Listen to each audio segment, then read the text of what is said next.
body-crushing, brain-wrecking game. But we all know that now, so either ban it or shut the hell up about it.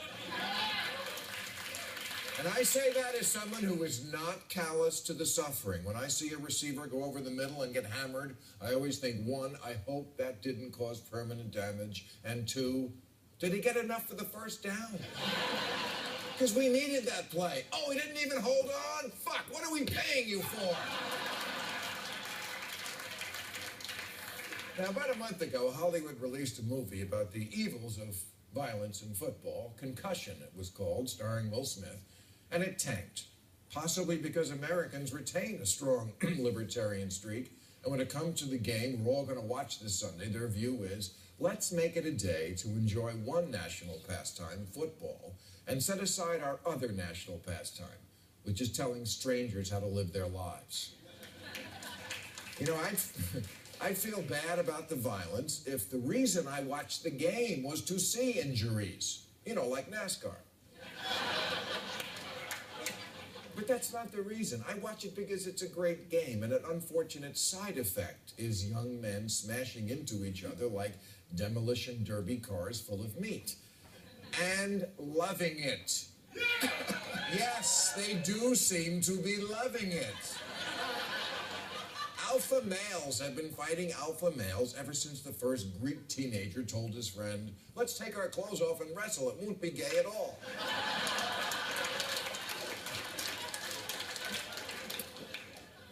Paul Walker died joyriding. Now, I don't get car love. I don't think driving is like sex. I think it's like commuting. But that's me. He was doing what he loved. Some people smoke cigarettes.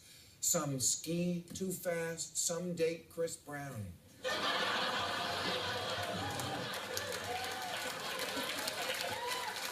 Oh, yes. Yes, Americans spend a lot of their time working on relationships. Unfortunately, they're other people's. If Rihanna wants to get back with Chris Brown or Hillary wants to stay with Bill, that's their call, not yours. You don't get to stop strangers from doing what or who they love, even if it's not what or who you would do.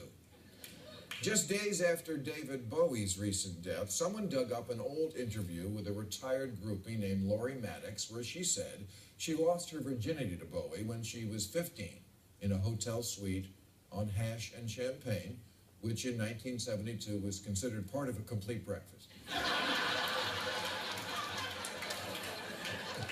Now, to hear Lori tell it, she was a more than willing partner, and he was gentle and knowing and wearing a kimono.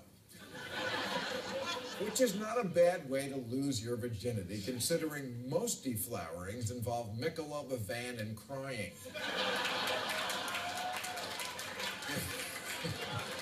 If there's a victim here, it's the poor guy who had to fuck Lori Maddox next. How do you follow David Bowie in a kimono? Talk about pressure pushing me down.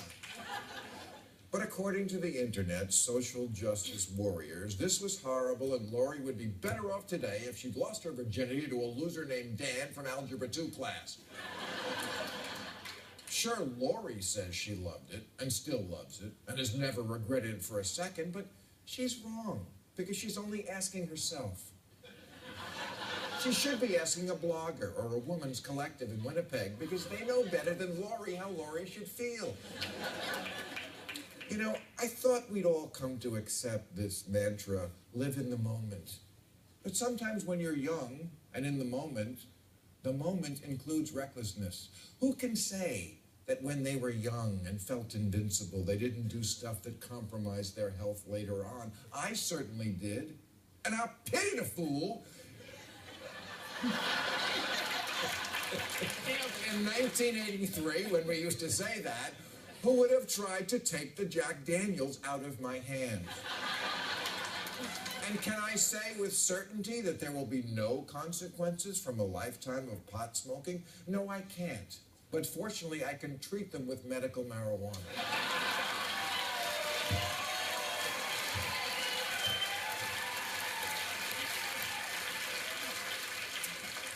This guy is the same age as this guy.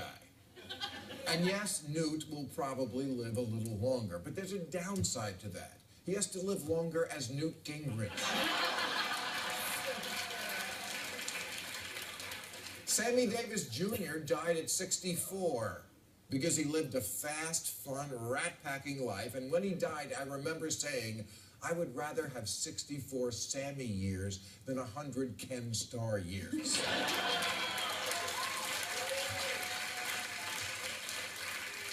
Well, now I'm 60 and I strongly disagree. But you can only live at the age and time you're living.